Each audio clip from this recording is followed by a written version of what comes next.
మూడవది జ్ఞానము కొరకు అడగమన్నాడు.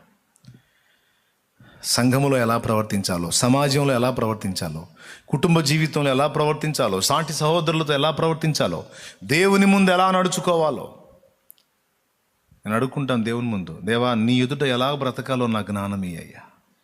మనుషుల ఎదుట ఎలా ప్రవర్తించాలో జ్ఞానమీ అయ్యా. ఎక్కడ ఎలా వ్యవహరించాలో జ్ఞానమీ అయ్యా. ఎప్పుడు ఎలాంటి నిర్ణయాలు తీసుకోవాలో జ్ఞానమీ అయ్యా అని దేవుని అడుక్కుంటాను నేను. మీరు కూడా అడగాలి.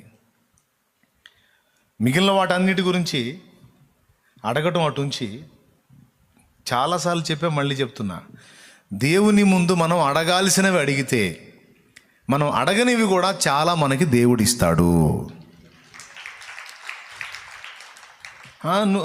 ఇప్పుడు నీ దేవా, నిన్ను ఇదే కదా అతను అడిగింది, నువ్వు ఇవి కూడా ఎందుకు ఇస్తున్నావు అని శత్రువు అడిగాడు అనుకో, నా ఇష్టం రా. ఒక వస్తువు కొంటే ఒక వస్తువు ఫ్రీ అని మనుషులే కదా ఒక సిస్టమ్ పెట్టింది. అట్లాగే జ్ఞానము అనే వస్తువుని అడిగాడు అనుకో, ఐశ్వర్యము ఘనత అనే వస్తువులు కూడా ఫ్రీ, నేను పెట్టింది ఇది, నువ్వెవడెవరా నన్ను అడగడానికి అంటాడు దేవుడు.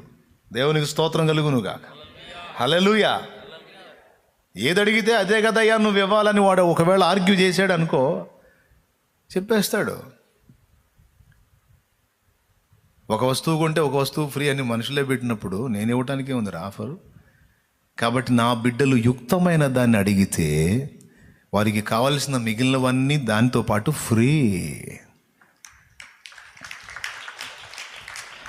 అందుకే ఆయన చెప్పింది, అరే నీకు ఆహారం కావాలని తెలుసు, వస్త్రం కావాలని తెలుసు, నీకు నివాసం కావాలని తెలుసు, నీకు కావాల్సిన సమస్తము తెలుసు, కాబట్టి మొదట ఆయన నీతిని రాజ్యమును వెతుకు, మిగిలినవన్నీ ఆయన చూసుకుంటానని చెప్పాడు. మనం ఆ నీతి రాజ్యం సంగతి తర్వాత కానీ ప్రభావ ముందు ఇటు సంగతి ఎందుకు చూడండి ఆయన అని మందంతా ఈ వ్యవహారం అన్నమాట. ఆయన ఏం చెప్పాడు, వీటిని అడుగు, వీటిని వెతుకు, వీటితో పాటు వాటిని లింక్ చేశాను, దీన్ని మీరు తీసుకోగలిగితే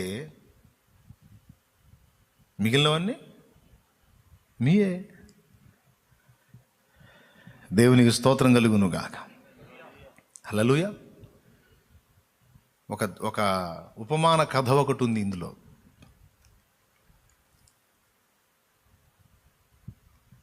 ఒక ఇంటికి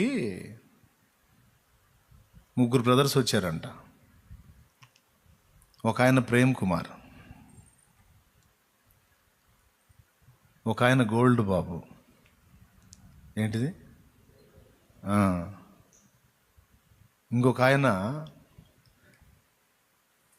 మిస్టర్ ఘనతేశ్వర్. ముగ్గురు వచ్చారు. ఒక ఆయన పేరు ప్రేమ్ కుమార్, ఒక ఆయన పేరు గోల్డ్ మ్యాన్, ఒక ఆయన పేరు ఘనతేశ్వర్. ఈ ముగ్గురు వచ్చి నిలబడి మాట్లాడుతున్నారు. మీరు చాలా ఇబ్బందికరమైన పరిస్థితుల్లో ఉన్నట్టున్నారు, మరి మేము మీ ఇంట్లో ఉండడానికి వచ్చాము,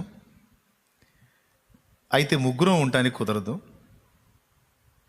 ముగ్గురులో ఒకరిని మాత్రమే మీరు కోరుకోవాలి అని వాళ్ళు అడిగారట. మా ముగ్గురు పేర్లు ఇవి. నంబర్ 1 ప్రేమ్ కుమార్ అంటే ప్రేమ. నంబర్ 2 గోల్డ్ మ్యాన్ అంటే డబ్బు లేక బంగారం. ఘనతేశ్వర్ 3 ఘనత. కొంతమందికి డబ్బు ఉండకపోయినా ఘనత ఉంటుంది. కొంతమందికి డబ్బున్న ఘనత ఉండదు, తిట్లు ఉంటాయి జనాల చేతుల్లో.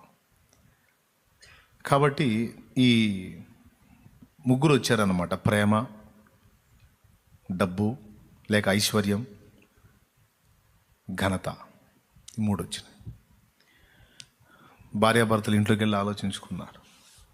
ఆర్థిక ఇబ్బందులు ఉన్నాయి కదా, ఐశ్వర్యాన్ని అడుగుదాం, గోల్డ్ మెన్ రమ్మందాం, ఎందుకంటే ఇప్పుడు మనకున్న అవసరతలను బట్టి అతను ఉంటేనే మనకి ఇబ్బంది పోతుంది కాబట్టి అడుగుదాం అని భర్త అన్నాడు. భార్య ఒక సలహా చెప్పింది, అన్నున్నా మనిషి బ్రతికేది వెంపర్లాడేది మరి ఘనత కోసం కదా, మరి ఘనత ఉంటే సరిపోతుంది మన దగ్గర. తర్వాత మరొకరు వచ్చి ఆ ఫ్యామిలీలో అన్నారు, డబ్బున్నా ఘనత ఉన్నా ప్రేమ అనేది ఇంట్లో లేకపోతే సమాధానం ఉండదు. కాబట్టి మనకి ప్రేమ చాలా ముఖ్యం. ప్రేమ కలిగిన చోట డబ్బు లేకపోయినా ఘనత లేకపోయినా సంతోషం ఉంటుంది, సుఖం ఉంటుంది. కాబట్టి ప్రేమే మనకు కరెక్ట్ అని ఆ కుటుంబంలో మరో సభ్యులు వచ్చి చెప్పారు. ఆ ఫ్యామిలీ మెంబర్స్ మాట్లాడుకొని గోల్డ్ మెన్ గారు అంటే డబ్బు గారు, అలాగే ఘనతేశ్వర్ అంటే ఘనత గారు, మీరిద్దరూ అక్కడ ఆగండి. ప్రేమ్ కుమార్ గారు అంటే ప్రేమ్ గారు మీరు రండి అన్నారు. మేము ప్రేమని స్వాగతిస్తున్నాం, ప్రేమ మా ఇంట్లో ఉంటే చాలు అని ప్రేమను ఆహ్వానించారు. ప్రేమ ముందుకు వచ్చాడు, ప్రేమతో పాటు వాళ్ళిద్దరు కూడా లోపలికి వచ్చారు.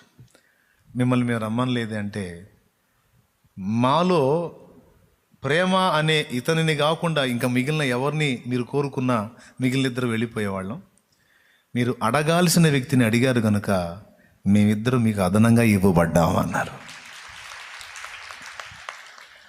దేవునికి స్తోత్రం. దేవుడు అలా ఆఫర్స్ ఇస్తాడు. నిజమేనా అంటే నిజమే. నాకు ధన సంపద ఈయనైనా, ఘనత గౌరవాలు ఈయనైనా అని అడిగే కన్నా నా కుటుంబంలో ప్రేమ ఉండేటట్టు చేయి తండ్రి. ప్రేమ గల కుటుంబానికి ఐశ్వర్యం ఉంటుంది, ఘనత కూడా ఉంటుంది. ప్రేమ లేని కుటుంబానికి ఎంత ఐశ్వర్యం ఉంటేనేమి, ఎంత ఘనత ఉంటేనేమి, తగలబెట్టనా వేస్ట్గా. అంటే ప్రేమ. అలాగే దేవుని కార్యాలన్నీ ఇంతే ఉంటాయి.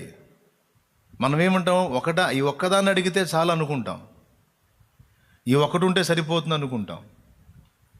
కాబట్టి భౌతికమైన వాటన్నిటి గురించి ముఖ్యంగా మైండ్లో పెట్టుకుంటాం. దేవుడు ఏం చేశాడు తెలుసా? ఆత్మ సంబంధమైన దాన్ని నీవు కోరినట్లయితే భౌతికమైనవి కూడా నీకు ఇవ్వబడతాయని దీంతో దాన్ని లింక్ చేశాడు. దేవునికి స్తోత్రం కలుగును గాక. మనమేమో భౌతికమైన దాన్ని అడుగుతాం, భౌతికమైన దాంతో ఆత్మ సంబంధమైన దాన్ని దేవుడు లింక్ చేయలా. ఆత్మ సంబంధమైన దాంతో భౌతికమైన దాన్ని లింక్ చేశాడు.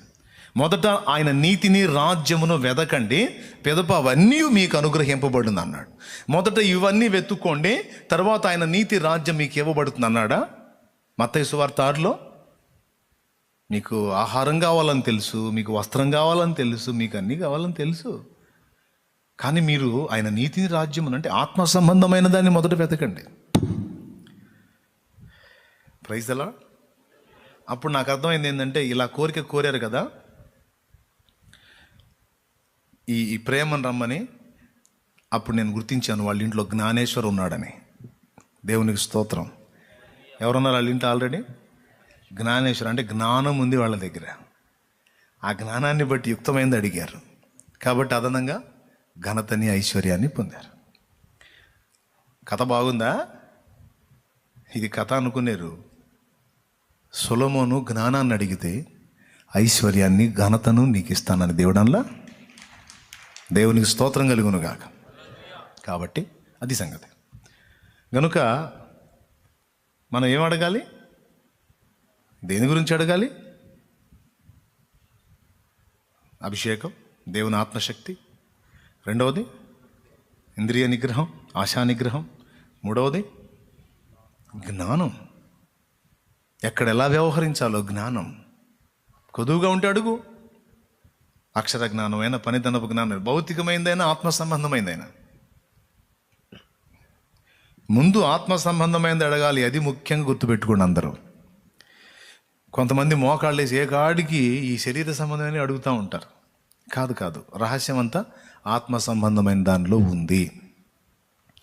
యేసు ప్రభు పక్షవాత రోగిని స్వస్థపరిచినప్పుడు, ముందు నీ శరీరాన్ని బాగు చేస్తాను నాయన, తర్వాత నీ ఆత్మ గురించి మాట్లాడతానులా. పెంకులు ఓడదీసి ఆ మంచాన్ని ప్రభు ముందు దించితే ప్రభు ఫస్ట్ ఆ పెరాలసిస్ రోగిని ఏమన్నాడు తెలుసా? కుమారుడా, నీ పాపములు క్షమింపబడి ఉన్నవి అన్నాడు. పాప క్షమాపణ దేనికి సంబంధించింది? ఫస్ట్ ఆత్మకు సంబంధించింది. కుమారుడా, నీ పాపములు క్షమింపబడి ఉన్నవి, నీవు లేచి నీ మంచం ఎత్తుకున్నాడు అన్నాడు. అంటే ఫస్ట్ ఆత్మ సంబంధమైన విషయాల్లో విడుదలిచ్చి తర్వాత భౌతికమైన స్వస్థత ఇచ్చి పంపించాడు ఆయన. కాబట్టి మనం ఎప్పుడు కూడా ఆత్మ సంబంధమైన వాటికి మెయిన్ ప్రయారిటీ ఇవ్వాలి. మనం ఎక్కువ ప్రాముఖ్యత ఆత్మ సంబంధమైన దానికి ఇవ్వాలి, కానీ భౌతికమైన దానికి ఇవ్వకూడదు. భౌతికమైనది సెకండ్. ప్రార్థించినా, కష్టపడ్డా, ఆర్జించినా, ఆలోచించినా సమస్తం కూడా ఆత్మ సంబంధమైనవే.